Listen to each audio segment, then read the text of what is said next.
नमस्कार दोस्तों, खबर बिहार से निकल करके आ रही है। बिहार में एनडीए की सरकार है। भाजपा ने 2 डिप्टी सीएम नीतीश कुमार की जासूसी के लिए बिठा रखे हैं और फिर भी भाजपा के सांसद पर एफआईआर दर्ज हो गई है।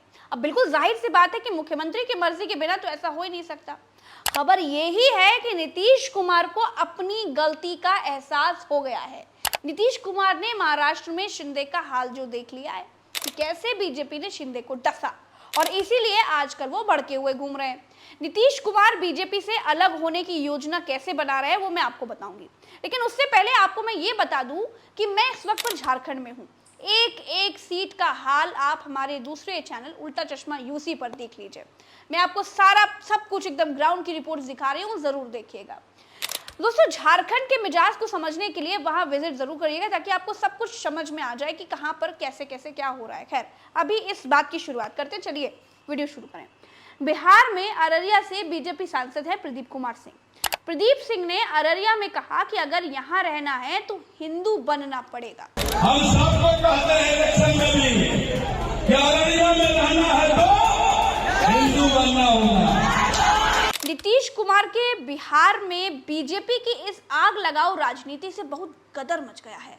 सवाल होने लगे हैं कि मुसलमानों के वोट से सरकार बनाने वाले नीतीश के साथ ही मुसलमानों को हिंदू बनाने पर तुले हैं और नीतीश मुताक रहे हैं। मुसलमान समाज के लोग सड़कों पर उतर गए।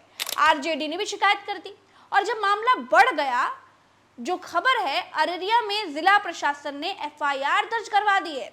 नीतीश का प्रशासन अचानक बीजेपी के नेताओं पर सख्त होता जा रहा है।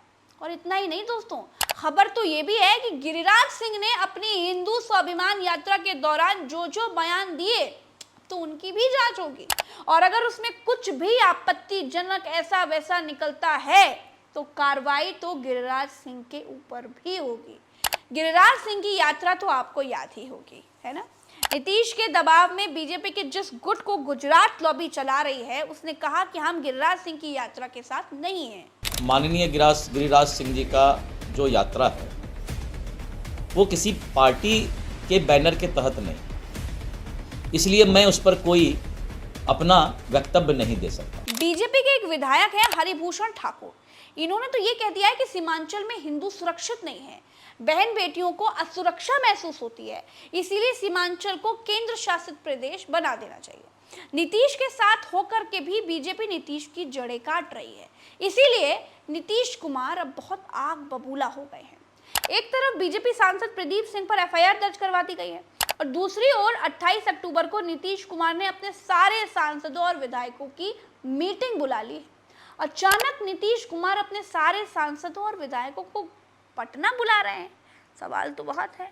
और उनके साथ वो मीटिंग करेंगे, उसके बाद वो क्या करेंगे, ये भी तो सवाल है। अब ये तो नीतीश कुमार ही जानते हैं, क्योंकि बिहार का सियासी इतिहास तो यही बताता है कि नीतीश कुमार ने जब जब ऐसी ताबड़तोड़ मीटिंग बुलाई है, जब जब ऐसी मीटिंग की है, उसके बाद वो अपने आवास नहीं गए, सीधे राजभवन चले गए हैं और बिहार में नई सरकार बनाने की कवायदें शुरू हो गई।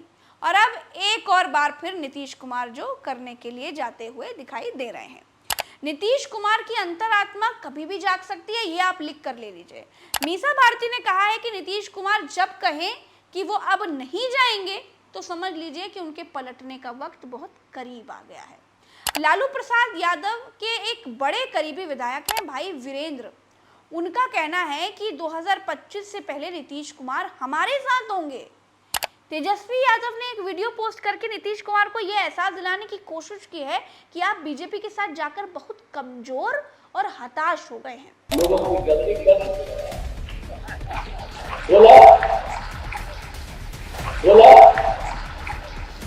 सर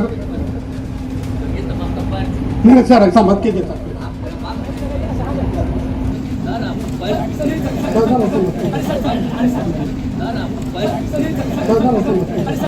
हम आपको हाथ जोड़ के प्रार्थना करें, आपका पैर छुए। तो याद रखिए, हम हाथ जोड़ के प्रार्थना करते हैं, हाथ जोड़ के प्रार्थना करते हैं, तो हम रोज इन लोगों को हाथ जोड़े रहते हैं, हम तो कह देते हैं हाथ में जोड़ेंगे, हम पैरवा छुएते रहेंगे, मेरा बतवा कहानी तेजी से कर रहे हैं।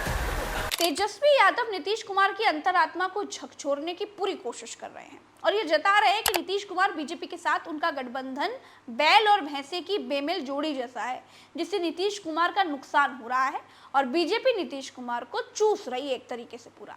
जेडीयू के वोटर्स हिंदू भी हैं और मुसलमान भी हैं और अगले साल चुनाव है और अगर बीजेपी ऐसे ही माहौल बनाती रही तो इसका नुकसान किसी को हो या ना हो, लेकिन नीतीश बाबू को जरूर होगा और बड़ा भयानक होगा। अब नीतीश कुमार भी समझ रहे हैं कि गुजरात लॉबी के चक्कर में उनकी सियासत पर बट्टा लग रहा है, इसीलिए नीतीश कुमार ने 28 अक्टूबर को मीटिंग बुला ली है।